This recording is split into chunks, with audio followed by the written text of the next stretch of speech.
Hello बच्चों, question states that hydrogen H2 lithium B2 each has a bond order equal to 1. The order of stability is. वैसे तो हमारे पास जो stability होगी वो बॉन्ड ऑर्डर पर डिपेंड करती है, बट यहाँ पर सबका बॉन्ड ऑर्डर 1 गिवन है, तो हमें बताना है कि ऑर्डर ऑफ स्टेबिलिटी क्या होगी। फर्स्ट क्वेश्चन के की कंसेप्ट को देखते हैं। अब जैसा कि हम जानते हैं कि जो हमारे पास जो स्टेबिलिटी होगी, we know stability will depend upon size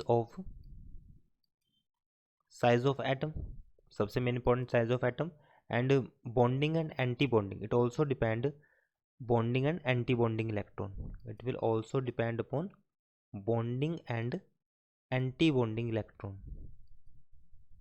bonding and anti bonding electron वो बॉन्डिंग और एंटी बॉन्डिंग इलेक्ट्रॉन पर डिपेंड करती है. तो लाइक हमारे पास यहाँ पे हाइड्रोजन है, Li2 है, B2 है, सबका बॉन्ड ऑर्डर हमारे पास 1 गिवन है. बट अगर मैं बात करूँ, लाइक सबसे पहले मैं H2 की बात करता हूँ. H2 में हमारे पास नंबर ऑफ इलेक्ट्रॉन इस केस में 2 हो जाएंगे, लेकिन इसमें कोई एंटी बॉन्डिंग इलेक्ट्रॉन नहीं है. So H2 have no anti bonding electron. इसमें किसी तरह का कोई एंटी बॉन्डिंग इलेक्ट्रॉन नहीं है.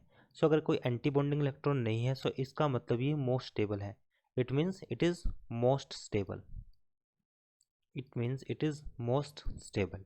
Second, lithium 2 and B2, Li2 और B2. अगर मैं B2 की बात करूं, तो इसका जो साइज़ है हमारे पास वो क्या है, स्मॉल है. साइज़ हमारे पास क्या है, स्मॉल है.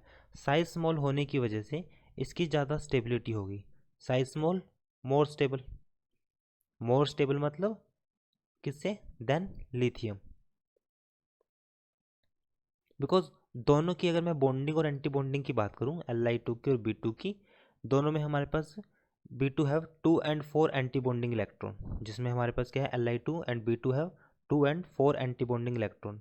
सो इसका मतलब क्या है कि हमारे पास, लेकिन जो B2 का जो साइज़ है वो स्मॉल है लिथियम के कंपैरिजन में. तो लिथियम में हमारे पास, तो इसका जो ऑर्डर होगा स्टेबिलिटी का, सबसे ज़्यादा हो जाएगा हाइड्रोजन का. देन हमारे पास है B2 due to its size, and last हमारे पास आएगा Li2. सो राइट आंसर हमारे पास आएगा option C. I hope solution is understandable. Thank you.